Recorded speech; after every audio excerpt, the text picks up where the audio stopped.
my life, pupunta kami sa bukid namin. Ayan. May bumili kanina eh. Sa tindahan natin. Nova Era. Ganun o, pupunta tayo sa Pakuan. Wala na tayong pasyan. Ayan. Ha? Ang 170. Pupunta kami ngayon sa ano namin kasi ginawa namin ng tulungan yung baboy namin namatay yung baboy natin. Ilan bang namatay yung baboy natin yung mga biik sa ano sa baha? Ilan ba yun? 4? Ilan ang anak niya? 8? 8 naging 6 ang namatay? Ano sayang naman. Ayan, nandito kami sa bukid namin. Ayan, malapit na ay nasa lanta yung ano namin, yung ano namin, palay namin, oh. Dahil sa ano, bagyong Hulyan. Ayan, oh, nasa lanta.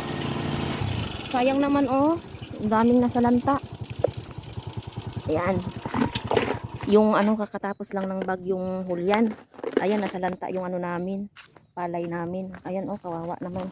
Paano naman to? Hindi na pa to pwede eh. Maano pa to? Wala na tayong pambigas natin.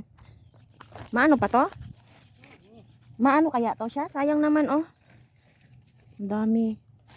O, ayan, oh. Sa ano namin.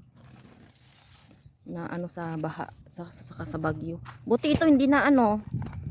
Ayan, oh. Yan ang mga palayan namin. Yan, ito. Pagka ano namin to, hina-harvest namin to. Tapos, hindi na namin binibenta. Bigas na namin to. I-stock namin sa bahay. O see, di ba? Hindi ka na magugutom. Kasi may sariling bigas ka na. Sayang naman. Ito lang, di ba? Doon sa kabila, hindi. Ito okay naman to sa kabila.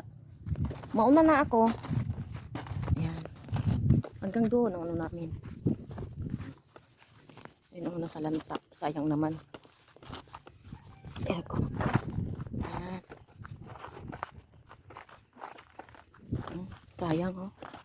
Dito. Sobrang hangin kasi nung binagyo kami dito. We are here in Ilocos Norte.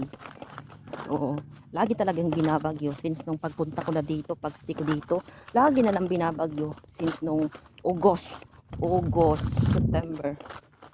Yeah. Yeah. Ito kami.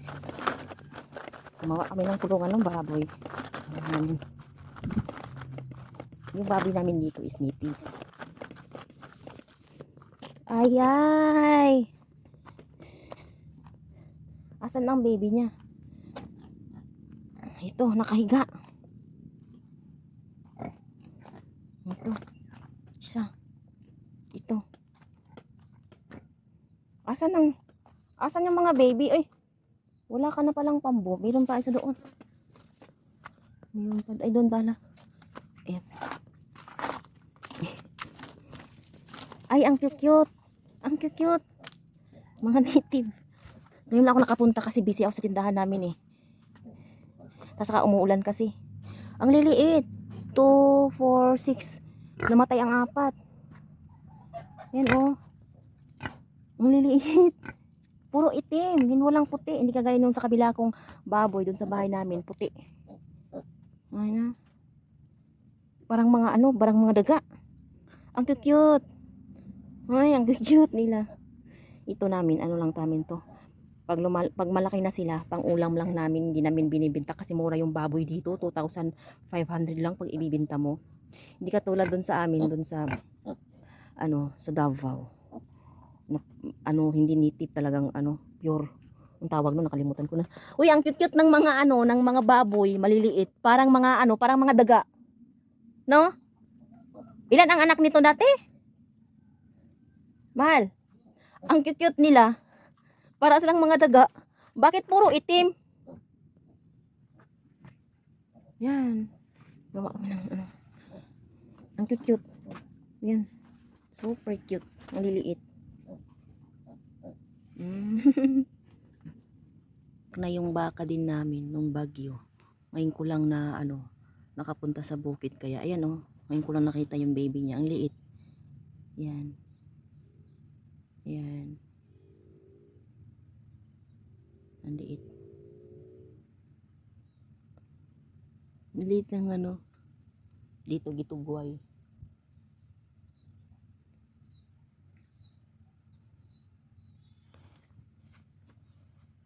Yan, mga alaga naming mga baka. Pati yung nanganak.